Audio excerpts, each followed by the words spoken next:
कांग्रेस अध्यक्ष सोनिया गांधी के राजनीतिक सचिव हैं और कांग्रेस के दिग्गज नेता हैं अहमद पटेल। आखिरकार गुजरात से राज्यसभा चुनाव वो जीत गए। अहमद पटेल 5वीं बार राज्यसभा में पहुंचेंगे, लेकिन उनकी ये जो जीत है, ये जीत दरअसल आसान नहीं रही। बीजेपी ने उनकी राह रोकने की भरपूर कोशिश की और एक वक्त तो ऐसा भी लग रहा था कि अहमद पटेल का इस बार राज्यसभा में पहुंचना मुश्किल हो जाएगा। लेकिन बेहद ही नाटकीय घटनाक्रम के बाद बीती रात करीब 2 बजे अहमद पटेल की जीत का ऐलान हो ही गया, लेकिन उन्हें ये जीत महज आधे वोट से मिली।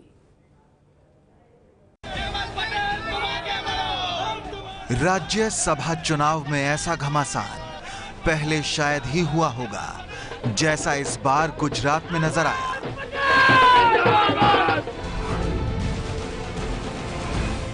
एक ऐसा मुकाबला जिसमें हार जीत का नतीजा स्कोर बोर्ड पर कुछ और है, राजनीति के मैदान में कुछ और। इस मुकाबले में बीजेपी का स्कोर रहा 2 और कांग्रेस का स्कोर रहा 1, लेकिन बीजेपी ये मुकाबला जीतकर भी हार गई। गुजरात में अहमद पटेल की इकलौती राज्यसभा सीट जीतने वाली कांग्रेस में जश्न और खुशी का माहौल दिखा।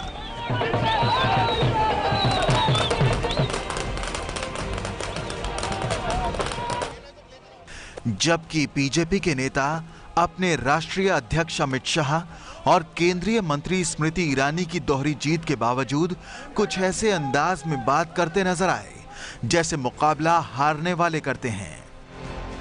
इलेक्शन कमीशन ने अभी जो फैसला दिया है वो फैसला दुखद है कि अगर इलेक्शन कमीशन वो पूरे बनाव की सीढ़ी, पूरा इंसिडेंट जो हुआ है उसकी सीढ़ी पूरे देश में डिक्लेयर करे तो सिर्फ हम नहीं, पूरा देश बोलेगा कि ये गलत निर्णय है। अहमद पटेल की इस जीत में बीजेपी के विधायक नलिन कोटडिया की बगावत का बड़ा हाथ रहा। नलिन अगर कांग्रेस को वोट नहीं देते तो अहमद पटेल की जीत मुश्किल थी। गुजरात राज्य में राज्यसभा चूंटणी मतदान हतुं। आ मतदाननी अंदर भारतीय जनता पार्टीना धारासभ्यना नाते पार्टी मैंने व्हीप आपेलो અને એ વ્હીપનો અનાદર કરું તો 6 વર્ષ સુધી સસ્પેન્ડ થાવ, ચૂંટણી ન લડી શકું। એ જતું કરીને પણ પાટીદાર સમાજના 14 વીરલાઓ જે શહીદ થયા છે એમના આત્માનો અવાજ સાંભળી અને પાટીદાર સમાજની જે પીડા છે એ સાંભળીને ભારતીય जनता પાર્ટીના વિરુદ્ધમાં मतदान કર્યું છે। बीजेपी विधायक की बगावत से हुई कांग्रेस की ये जीत अमित शाह और स्मृति ईरानी की दोहरी जीत पर भारी पड़ गई। अहमद पटेल की ये जीत लंबे अरसे बाद कांग्रेस के लिए राहत देने वाली खबर लेकर आई। कांग्रेस के लिए ये बहुत बड़ी जीत है जिससे गुजरात के राज्यसभा चुनाव में बीजेपी से लड़ने की उसकी रणनीति पर कामयाबी की मोहर लग गई है। इस जीत से अपने 44 विधायकों को पहले बेंगलुरु और फिर आनंद के रिजॉर्ट में रखने की कांग्रेस की रणनीति सफल साबित हुई है।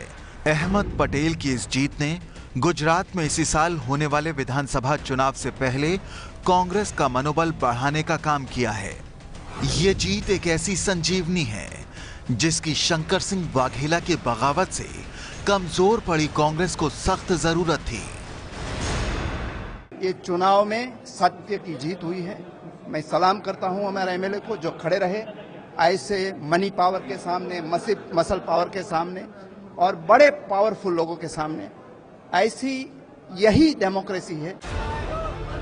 अहमद पटेल की इस जीत से बीजेपी के खेमे में निराशा है।